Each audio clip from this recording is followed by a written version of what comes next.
Então a 129, que é a RS ela está bloqueada pela água por causa da chuva de ontem, e de acordo com as medições, né, de Lajeado, do Rio Taquari, de acordo com o Lajeado, a cota está em torno de 27,6. Só que o normal dela é 13. Então essa água vai ser escoada para a bacia, e provavelmente isso vai cair de novo em Porto Alegre, Canoas e região. Uhum. Capitão, é claro que o conhecimento, né, dos agentes que estão trabalhando no Rio Grande do Sul, por exemplo, no seu caso, o conhecimento que você adquiriu em São Paulo serve muito para esse tipo de situação. Mas imagino que o contrário também aconteça, né? Porque eu vi nesse fim de semana um resgate que a Defesa Civil de São Paulo fez de animais, né, aí no Rio Grande do Sul. Não sei se isso é muito comum para São Paulo. Algum aprendizado vem de legado, né? Diante dessa situação tão triste, tão trágica, mas vem o conhecimento também, não? Com certeza. Conhecimento aqui, o aprendizado, isso aqui, infelizmente, na tragédia, é uma escola. Né? Por exemplo, nós estávamos ontem em Mussum, que em setembro foi devastado. Agora também foi devastado, mas em setembro foi muito devastado. E o que aconteceu? Lá tinham ovelhas, né? Que eles eram um rebanho de ovelhas que tinha ali, próximo de uma fábrica, a fábrica de curtume, ali de Mussum. Empregava praticamente todo o município naquele local. E ali foi totalmente devastado. E na chuva anterior, uma das ovelhas, ela ficou presa nos fios e morreu enforcada ali, ficou grudada em um dos fios, e essa foto ficou muito marcada nas chuvas de setembro e nas chuvas, né, depois ali. Então, quando nós estávamos em Mussu ontem, o pessoal do Curtume, né, dessa fábrica, fez contato com a gente e pediu para que nós pudéssemos tentar resgatar essas ovelhas para a gente retirar isso, né, dali, retirar elas de lá, alocar elas em outro lugar. E nós lembramos de quando nossas equipes estiveram aqui em setembro, aquela cena trágica daquela ovelha presa ali nos fios, e depois que a água abaixou, ficou presa nos fios, porque ontem havia a possibilidade de alagamento ali, de inundação, também de novo nessa fábrica. Seria a quarta vez que essa fábrica foi inundada. Então a gente vê também o drama das pessoas, a gente vê o drama dos empresários, dos comerciantes, porque é uma situação que faz com que eles estão revivendo isso cada vez de forma mais intensa e mais rápida, né? Então, era setembro, novembro, agora foi em abril, final de maio, e agora de novo, ontem, a chuva ficou mais forte, só que ela acabou tendo uma estabilização melhor.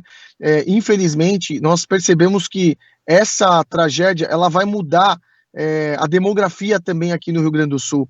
O plano diretor dos municípios, eu estava conversando com vários prefeitos, os prefeitos tiveram bairros varridos, eu estava Estrela, foi a primeira cidade que eu cheguei, teve bairros que foram totalmente limpados, varridos, não existem mais. O prefeito falava assim, Farina, nós vamos ter que mudar o plano diretor da cidade, aqui não pode mais ficar mais gente, a gente vai fazer uma grama, fazer um, um parque, alguma coisa, porque não tem como, né?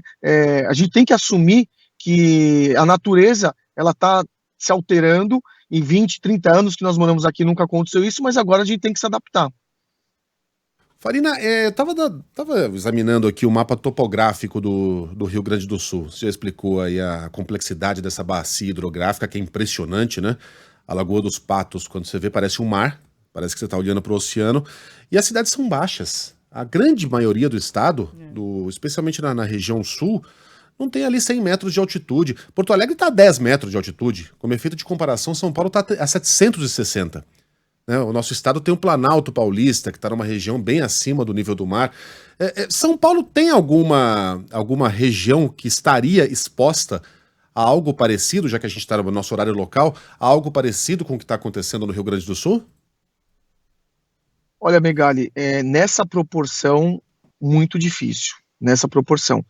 O que a gente tem também de problemas aqui, dessa questão das bacias hidrográficas, é que as cidades elas foram construídas às margens do rio. Então, a gente sabe que no passado, água significava vida, né? Então, era normal e natural a civilização ela se desenvolver ali próximo das águas, né, dos rios. Então, a gente percebe que essas cidades, por exemplo, Mussum, Roca Salles, dentre outras, elas ficam bem na margem do rio, né, bem do lado do rio. Só que o rio, ele tem uma questão de escoamento. Eles têm uma política pública aqui.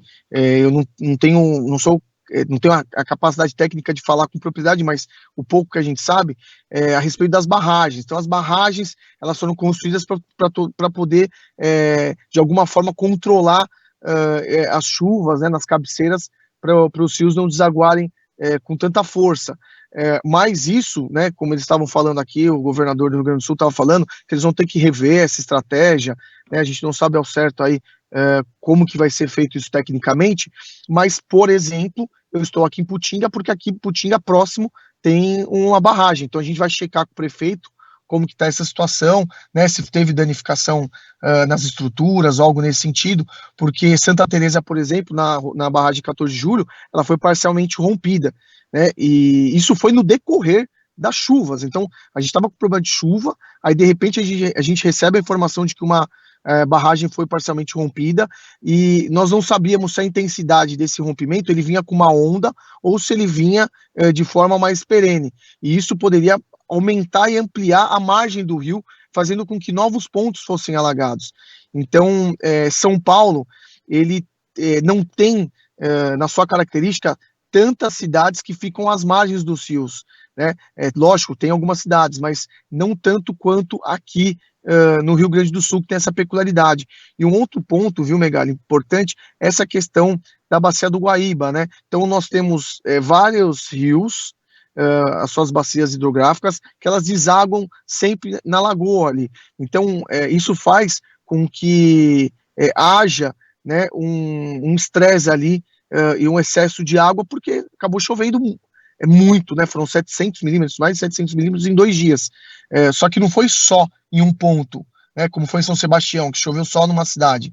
Aqui choveu praticamente em todas as cabeceiras de rios, fazendo com que ocorresse essa tragédia também ali em Porto Alegre, Canoas, Eldorado, São Leopoldo, né, cidades que ainda estão debaixo d'água. O Rafael, que é nosso ouvinte, mandou uma mensagem. Quando a gente morou no sul, quando a gente ia pra praia, era muito estranho, porque você pegava uma estrada em linha reta, né? Pra quem mora em São Paulo, ir pra praia é sinônimo de descer. Exatamente. De descer a serra, e lá não tem isso. É isso aí. Farina, obrigado pela entrevista. Bom trabalho pro senhor. A gente continua mantendo contato. E força aí, porque não deve estar sendo fácil trabalhar nessa tragédia sul-rio-grandense. Até a próxima. Até a próxima, Megali. Sempre nós estamos aqui representando os mais de 40 milhões de paulistas, levando uma mensagem de fé e esperança, porque nós acreditamos que esses gaúchos vão superar isso e vão conseguir reconstruir esse estado pujante e maravilhoso que é o Rio Grande do Sul.